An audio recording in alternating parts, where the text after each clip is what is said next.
Mirëmbrëma të nderuar zonja dhe zotrinj, do të jemi së bashku në edicionin qendror të lajmeve këtu në ekranin e kanalit 7, ndër të tjera do të ndiqni.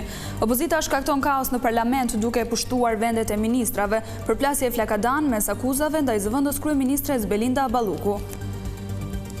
Gjykata e posaçme apelit lë në fuqi bllokimin e pasaportës për Belinda Ballukun, për masën e sigurisë pezullim nga detyra do pritet vendimi i kushtetuesës. Konfirmohen masat e sigurisë për drejtoreshën e Agjencisë së Informacionit dhe 2 biznesmenëve përuan si grup kriminal, morën pengë dhe konkurrentët. Rama takohet në Hag me ish-presidentin e Kosovës Hashim Thaçi, kryeministri i quan procesin një farsë dhe uron që ky teatër absurd të mbyllet vitin tjetër.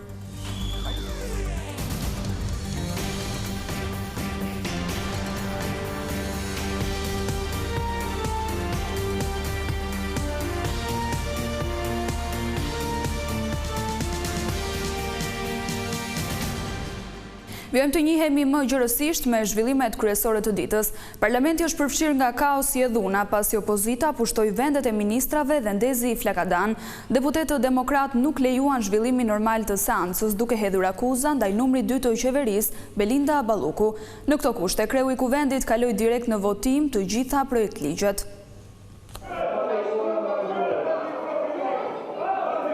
Opozita është në rojë sallën e parlamentit në shesh proteste kundër mazhorancës socialiste pas kërkesës së SPAK-ut për arrestimin e numrit 2 të qeverisë Belinda Balluku e operacionit të prokurorisë posaçme për tenderat e Agjencisë Kombëtare të Shoqërisë së Informacionit të urdhër arrestin për Ergys Sagasin. Deputetët demokrat bllokuan parlamentin e nuk lejuan zhvillimin normal të seancës.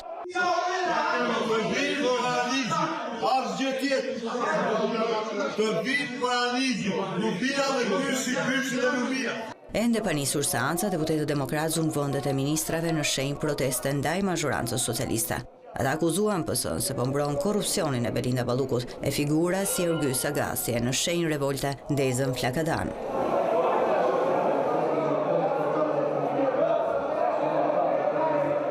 Avokati i ri popullit Endri Shabani u betua në mes të kaosit e protestës së opozitës.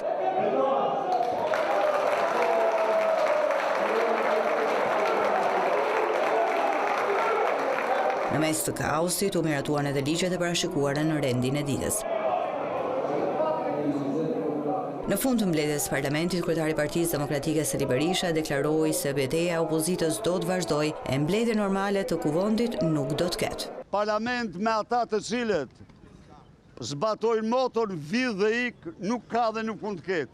Ligji dhe vetëm ligji duhet të mizotrojë. Ergys Sagasi është njeriu më intim i Edi Ramës,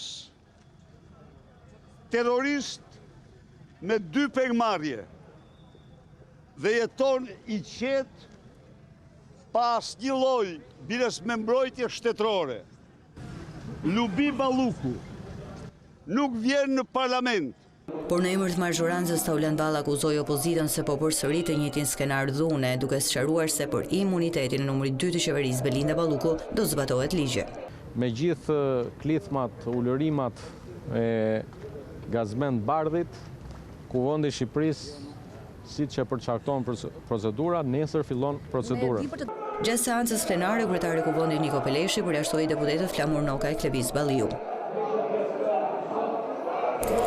Kaosi i krijuar këtë të njëjtën në parlament ka bërë që mazhoranca të kërkojë përjashtimin e plot 29 deputetëve të Partisë Demokratike. Në kërkesën e PS-s, ndezja flakadanëve, përplasja me gardën dhe bllokimi i foltores janë disa nga arsyet pse kërkohet masë disiplinore ndaj ligjvënësve opozitar. Megjithatë, kjo kërkesë mund të shkaktojë një ngërç në mbledhjen e Këshillit të Mandateve dhe Rregullores, e cila do të zhvillohet të premten. Kjo pasi pjesë e Këshillit janë edhe disa nga deputetët për të cilët shumica kërkon përjashtimin. Nëse Sekretariati i Etikës merr një vendim përpara mbledhjes së Këshillit të Mandateve, shqyrtimi për mandatin e Belinda Ballukut mund të zhvillohet pa anëtarët e opozitës. Partia Demokratike këmbëngul se votimi i kërkesës së prokurorisë së posaçme për Belinda Ballukun është emergjencë. Gazmendbardhi akuzoi kreun e kuvendit Peleshi se po vonon procedurën duke mos u vënë në dispozicion deputetëve dosjen me provat e SPAK. Pas seancës plenare, Partia Demokratike mblodhi grupin parlamentar për diskutuar strategjinë në raport me kërkesën e SPAK-ut për arrestimin e numrit 2 të qeverisë Belinda Balluku. Kryetari i grupit parlamentar Gazmend Bardhi sqaroi gazetarët se opozita do të kërkojë seancë të jashtëzakonshme për të votuar heqjen e imunitetit Ballukut para mbylljes së këtij viti. Ne do të marrim nesër pjesë në mbledhjen e Këshillit të Rregullores dhe imuniteteve, ku vota jonë dhe qëndrimi jonë është i qartë pro drejtësisë dhe pro përgjegjësisë të një zyrtari të korruptuar, zyrtari më të korruptuar pas Edi Ramës, që është Belinda Balluku. Ne do të kërkojmë mbledhjen e Kuvendit në një sesion të jashtëzakonshëm për të dhënë autorizimin për heqjen e lirisë ndaj të pandehurës Belinda Balluku. Një ditë para se të mblidhet Këshilli për mandatet dhe imunitetin, Bardhi akuzoi kryeparlamentarin Niko Beleshi se nuk u ka dhënë deputetëve dosjen që SPAK-u ka sjell për çështjen Balluku. Belinda Balluku ka marrë kopje të provave, sepse do të vijoj të intimidoj dëshmitarët, si dosja e prokurisë e ka provuar, ndërkohë që deputetët do shqyrtojnë rastin në Këshillin e mandateve, nuk lejohen të njihen me dokumentat. Pra ky proces ka nisur me një shkelje të rëndë nga ana e kryetarit të Kuvendit. Dhe përsëris do jetë i detyruar t'i pajisë deputetët me informacionin e plot të përcjell nga SPAK-u. Ndërkaq sot deputetët demokratë firmosën kërkesën drejtuar gjykatës kushtetuese për të shpallur të pavlefshme zgjedhjen e Endri Shabanit në postin e avokatit të popullit. Gjykata e Apelit ka mbajtur të pandryshuar vendimin e shkallës së parë për bllokimin e pasaportës së numrit 2 të qeverisë, ndërsa sa i takon masës së pezullimit nga detyrat të Belinda Ballukut, Apeli do të presë vendimin e kushtetueses.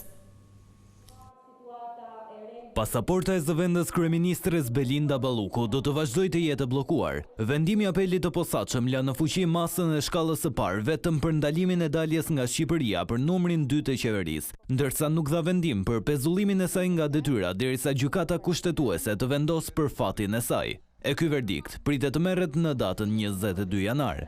Ndërkaq, dy vartësit e saj, krerët e autoritetit rrugor shqiptar dhe ai i korporatës energjetike shqiptare, do të vazhdojnë të qëndrojnë të izoluar në shtëpi. Belinda Balluku, së bashku me Gentian Gjylin dhe Eral Delezin, akuzohen për shkelje të barazisë së pjesëmarrësve në tendera. Fjala është për 8 procedura tenderuese, për ndërtimin e tunelit të Llogaras me vlerë 190 milion euro, ndërsa janë vënë në hetim edhe për 7 lote të Unazës së Madhe në kryeqytet, që ka kushtuar 450 milion euro.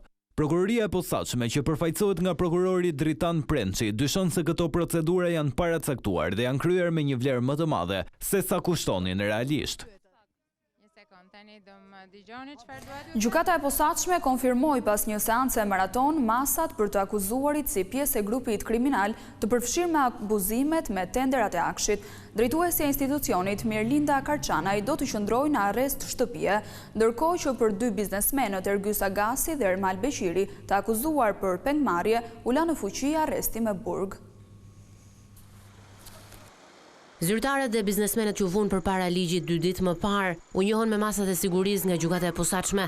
Nga 8 masat e lëshuara nga SPAK të martën, policia ekzekutoi 6 dhe personat nën akuzë u paraqitën në orën 12 në ambientet e institucionit të posaçëm të gjykimit. Pas 6 orësh, tokat e zeza vendosën që t'i lënë në fuqi masat. Drejtuesja e Agjencisë Kombëtare të Shoqërisë së Informacionit Mirlinda Karçanaj u la në arrest shtëpie së bashku me zëvendësen e saj Havadi Libashi. Ato u paraqitën në gjykatë në ndyshimet se kanë kryer shkelje të barazisë në tendera në bashkëpunim si grup kriminal. I pezulluar nga detyra mbeti edhe zëvendës drejtori i policisë së Tiranës Erion Ismaili, ndaj numrit 2 të policisë, rëndojnë akuza shumë të rënda, si konkurrencë palishme nëpërmjet dhunës, edhe kjo e kryer si organizat kriminale. 2 biznesmenët Ergyes Agasi dhe Ermal Beqiri dyshohet se kanë kryer heqje të palishme të lirisë, shkelje të barazisë në tendera dhe pastrim parash. Në mungesë, gjykata u caktoi atyre masa shtrënguese arrest në burg. Sipas hetimeve të kryera nga prokurorët special, Altin Dumani dhe Bledar Maksuti, ata kanë marrë peng një biznesmen të cilin e kanë kërcënuar që të tërhiqej nga gara për tenderat e Akshit. Masa e sigurisë ndalim për të dalë jashtë vendit u dhanë edhe për Andis Papa, Gëzim Hoxha dhe Ergyes Ryta. 2 biznesmenët Ergyes Agasi dhe Ermal Beqiri janë në kërkim pasi nuk u vunë dot në pranga. Ish-presidenti Ilir Meta dëshmoi këtë të njëjtën në prokurorinë e posaçme për dosjen e 21 janarit. Seanca e marrjes në pyetje zgjati rreth 2 orë e 30 minuta me kërkesë të bërë nga vetë Meta nga qelia e paraburgimit. Ai dha versionin e tij mbi protestën dhe vrasjen e 4 protestuesve. Sipas avokatit të kreut të Partisë së Lirisë, Kujtim Cakrani, Meta rrëfeu se pak ditë para protestës ishte vënë në dieni nga shërbimet të huaja se tubimi do të ishte i dhunshëm dhe se nuk përjashtohej as skenari i vrasjeve. Ish-kreu i shtetit ka pretenduar se këto informacione të njëjtat shërbime të huaja ja kanë vënë në dispozicion edhe kryeministrit e presidentit të asaj kohe. Më herët për dosjen e rihapur të 21 janarit janë marrë në pyetje ish-kryeministri Berisha dhe ish-ministri i Brendshëm i kohës Lulzim Basha.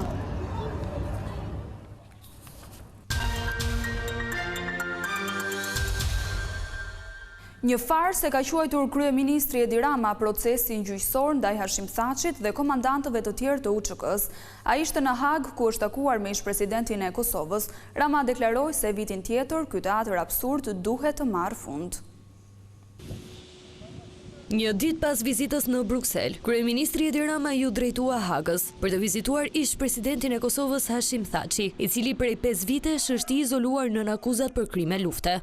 Pas takimit me ish-kreun e shtetit, Rama u shpreh se ky gjyq i ngritur ndaj Thaçit është një absurditet. Sapo kam dal nga godina ku luhet teatri i turpit të drejtësisë ndërkombëtare me Hashim Thaçin, i cili u rrëmbye pa gjyq e as akuzë nga zyra e presidentit të Republikës, ku e kishte çuar populli i Kosovës e me luftën çlirimtare të Kosovës, të cilën nuk e përdos dot një farsë e nisur për trafik organesh nga kukullat ruse të Dumës së Putinit në Strasburg dhe e vazhduar me lloj-lloj absurditetesh e dëshmitarësh grotesk të akuzës ndërkombëtare në Hag. Kreu i qeverisë u shpreh se ish-presidenti qëndroni fort, pavarësisht padrejtësive që po bëhen ndaj tij. E kam gjetur komandantin në formë, të qetë të buzëqeshur si çdo i pafajshëm me karakter të hekurt. Edhe pse me ndalime absurde të drejtash minimali që ishin hequr krahasimisht me herën e kaluar, një turp më vete me një fjalë. Më herët, teksa po udhtonte për në Hag, kryeministri Edi Rama me anë të një videoje në rrjetet sociale, theksoi se ka ardhur momenti që ky gjyq absurd të marrë fund. Uroj dhe shpresoj që vendet demokratike që sponsorizojnë këtë gjykat të reflektojnë mbi standardet e ulta të gjithkësaj që prej vitesh po ndodh me njerëzit të cilët të vetmin faj kanë se u rebeluan ndaj një regjimi satrap. Reagimin e tij shefi i ekzekutivit të Shqipërisë e mbylli me një urim që ushtria çlirimtare e Kosovës dhe të burgosurit e saj pa gjyq të fitojnë lirinë e tyre. Më në fund, Kosova është çliruar nga masat kufizuese të Bashkimit Evropian. Presidentja Vjosa Osmani përshëndeti vendimin e Unionit, ndërsa kryeministri Rama vlerësoi angazhimin e saj personal drejt këtij suksesi. Bashkimi Evropian ka vendosur të heqë të gjitha masat ndëshkuese ndaj Kosovës deri në fund të muajit të ardhshëm, duke i bërë të mundur vendit të përfitojë miliona euro ndihma financiare. Vendimi vjen 2 vite pas vendosjes së tyre, ndërsa lajmin e bëri të ditur vonë të mërkurën presidentja Osmani pas samitit BE Ballkani Perëndimor në Bruksel. Kemi lajme të shkëlqyeshme për Kosovën në fund të samitit ndërmjet Bashkimit Evropian dhe Ballkanit Perëndimor dhe pas diskutimeve intensive me partnerët tanë u mor vendimi që të gjitha masat të hiqen Kosovës, ku një pjesë e madhe hiqet sot, kurse pjesa tjetër në fund të janarit. Kjo grup ka qenë jashtëzakonisht sot. I ka zhblloku të gjitha fondet e bllokume për kaq kohë. Dhe lese që a thot kemi lajme, se s'kemi lajme, ka kjo lajme dhe është mërita kësaj 100% bravo të qoftë. E di që unë s'të du, po të vërtetën duhet me thonë. Faleminderit natyrisht edhe Edit edhe Shqipërisë për përkrajen. Presidentja von der Leyen tha se vendimi vjen pas kalimit paqësor të pushtetit në komunat me shumicë serbe në veri të Kosovës. Transferimi i qeverisjes lokale në veri, pas zgjedhjeve të fundit lokale, ishte paqësor. Fal kësaj, jam e lumtur të njoftoj se po ecim përpara për të hequr masat ndaj Kosovës, ndërkohë po programojmë 216 milion euro ndihmë financiare dhe kemi ndërmend të lirojmë 205 milion euro në fillim të vitit të ardhshëm. Heqja e sanksioneve vjen si rezultat pozitiv për Kosovën pas një ngecje rreth 2 vjeçare në procesin e integrimit në BE, i cili kushtëzohet drejt për drejt nga marrëdhëniet me Serbinë, e cila bojkotoi samitin e dieshëm. Në deklaratën e përbashkët të samitit BE Ballkani Perëndimor, Europa kërkoi sërish angazhimin në dialog të dyja palëve dhe zbatimin e marrëveshjeve të ndërmjetësuara nga Brukseli.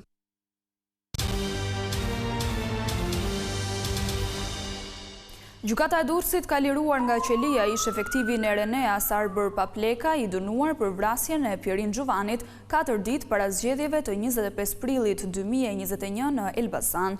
Paplekajt ju njoh kryerja e dënimit dhe u vendos lirimi me kusht për pjesën e mbetur prej 6 muaj burg. Pas dënimit me 22 vite në qeli nga shkalla e parë, ai kërkoi rihapjen e procesit, ku përfundimisht u dënua me 7 vite burg. Apeli ndërkohë ndryshoi edhe akuzën nga vrasja në rrethana cilësuese në vrasje në kushtet e tronditjes psikike. Arbër Papleka i pranoi krimin dhe u vedorëzua në repartin e forcave Renea në Tiranë, duke thënë se reagoi për vetëmbrojtje pasi u qellua më parë nga persona që sipas tij po blinin vota.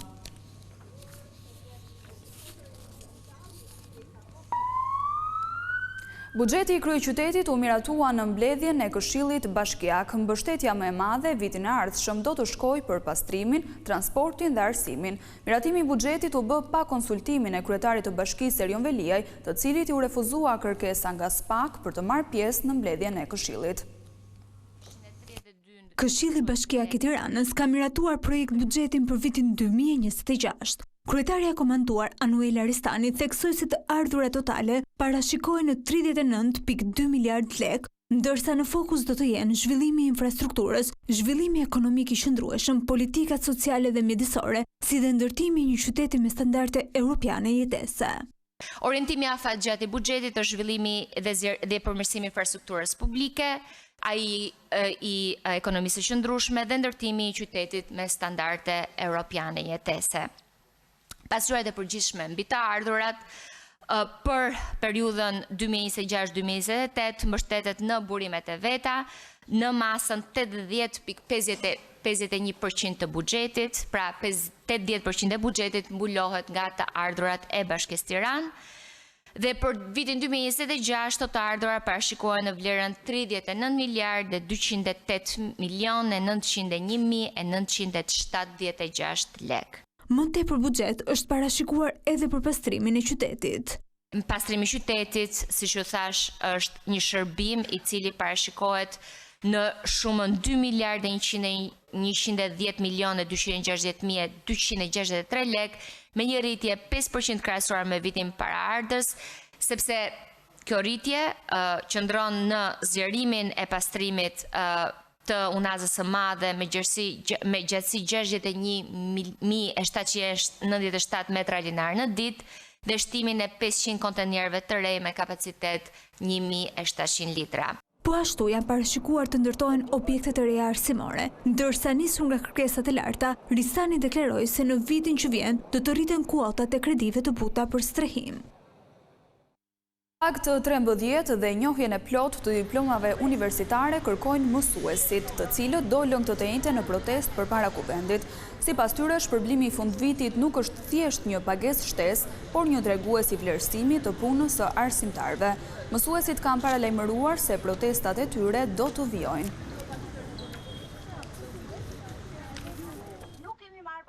Kjo ishte gjithçka e përgatitur për këtë edicion informativ. Unë ju falenderoj për vëmendjen. Bashkë, mirupafshim.